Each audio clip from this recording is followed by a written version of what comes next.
Now may the words of my mouth and the meditations of all our hearts be ever more acceptable in your sight, O Lord, our rock and our Redeemer. Amen. Be seated. I am the gate, Jesus declares today. It's a little unexpected. This fourth Sunday in Easter is known as Good Shepherd Sunday. This chapter in John's Gospel, chapter 10, is sometimes called the Good Shepherd's Speech. The editorial title at the beginning of the chapter, at least in some Bibles, says, Jesus the Good Shepherd. And Jesus does, in fact, say that twice. In fact, I am the Good Shepherd, Jesus declares. But not until the verse after where our passage ends today. So before Jesus declares his identity as shepherd, Jesus describes himself as gate. Now, the image of a gate implies the presence of a fence, some kind of boundary marker. You might have a fence indicating where your property ends and your neighbor's begins. Good fences make good neighbors, after all, as the saying goes. Just here on our property, St. George's Housing Society has recently replaced a fence at the back that was kind of falling down. It was breaking down. We know playgrounds, sometimes you'll see playgrounds are fenced because children like when there's this delineated boundary, when they're inside a designated space. In less urban environments, fences keep animals like sheep contained in one place. Indeed, animals who roam where there are no fences, we call wild. The image of the wilds, the wilderness, is of course central to the overall narrative of the Bible. It's something we explore particularly in Lent, but we are now not in Lent, we are in Easter season. And Easter might be unsettling, especially at the beginning, with the newness and surprise of resurrection. But it is not the wilderness. It may even be the opposite, coming home. Easter is about a new home, a new reality, new life, abundant life, the fullness of peace and joy. Easter is about coming to see and know God in new ways through the person and presence of the resurrected Jesus. In the Gospel, according to John, Jesus quite cleverly describes himself as God using a variety of metaphors, beginning with the phrase, I am. I am is the name of God that was told to Moses in the presence of the burning bush way back in Exodus.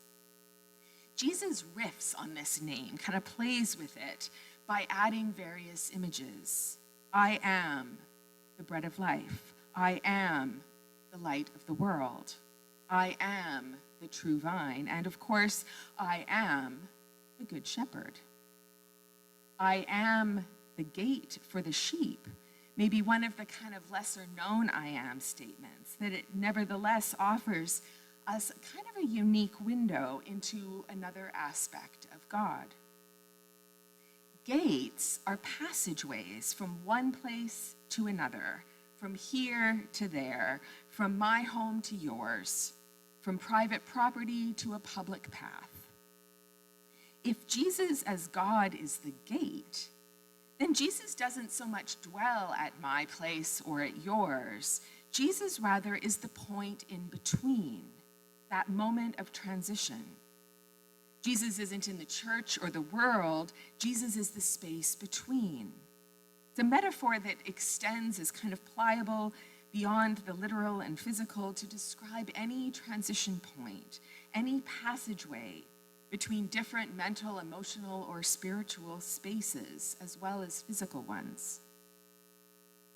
In a follow-up book to her landmark work, The Great Emergence, the late, great Phyllis Tickle named a critical theological moment, a kind of gate, in what has been called emergence Christianity. That moment was the publication of Brian McLaren's book, A Generous Orthodoxy, in 2004. more than the title, it was the subtitle that more or less literally said it all. The subtitle was Why I Am a Missional, Evangelical, Post-Protestant, Liberal Conservative, Mystical, Poetic, Biblical, Charismatic, Contemplative, Fundamentalist, Calvinist, Anabaptist, Anglican, Methodist, Catholic, Green, Incarnational, Depressed yet Hopeful, Emergent, Unfinished Christian. Yes, a very unwieldy subtitle. Up until then, there had been a lot of debate about labels. People wondered, how can we define and explain this new thing growing among us? A perhaps pejorative way of describing the question might be trying to work out, what box do I or do you fit into? And more generous questions might be kind of, who else is in my tribe? Who are my people? How do I find my community? What McLaren's book did so overtly in that weird, long, unwieldy subtitle was to claim many identities, many labels, even, or perhaps especially, the seemingly contradictory ones, like liberal and conservative, or Anabaptist and Anglican. It was, in a sense, the moment a movement's relationship with those labels changed, along with the beliefs and the communities behind them. I know Jesus, McLaren kind of declared. I know God, the Holy Spirit, sacredness, in between. Jesus is the gate between evangelical and mainline. Jesus is the gate delineating the boundary between orthodoxy, getting our beliefs right, and remaining unfinished. It's sort of like the contemporary version of the ancient debate about Jesus being fully human and fully divine, fully both, and yet, in the language of kind of Greek words, Greek concepts, two persons. So two different things and fully both, without mixing them up. Which makes as much sense now as it did back in the 4th century, which is to say it doesn't make a whole lot of sense at all. But such is the nature of incarnation. And I think it maybe is worth noting that salvation, being saved, isn't actually found anywhere on McLaren's list. Incarnation is named as kind of, well, he doesn't call it a core doctrine, but it is the one that is in that list, incarnational, he says. And I think it's also worth noting that in his latest book, 15 odd years later, McLaren barely addresses belief at all, let alone orthodoxy, generous or otherwise. I think in that way, that book was a kind of gate to somewhere else. I am the gate, Jesus declares today. This Jesus who dwells at the boundary of our comfort zones and provides a way through, a way beyond, along with a way of return.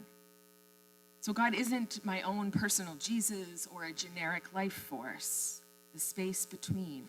God is the threshold between private and public. As the gate, Jesus is how we move between what is right and what is easy, between what is familiar and what is unknown, between private devotion and public faith, between faith and doubt, heart and head, passion and control, apathy and desire. Perhaps the most intriguing thing about an image of Jesus as a gate is that it means having a relationship with God through Jesus requires passing through. It means crossing over and returning again and again. For the more we move between, the more we interact with the gate, Jesus, and the more we know God. Homecoming and return, coming back to ourselves, has us passing through, passing by that gate as much as leaving, exploring, and traveling does. When Jesus is the gate, we know God in our going out and in our coming in our homecoming and in our exploration.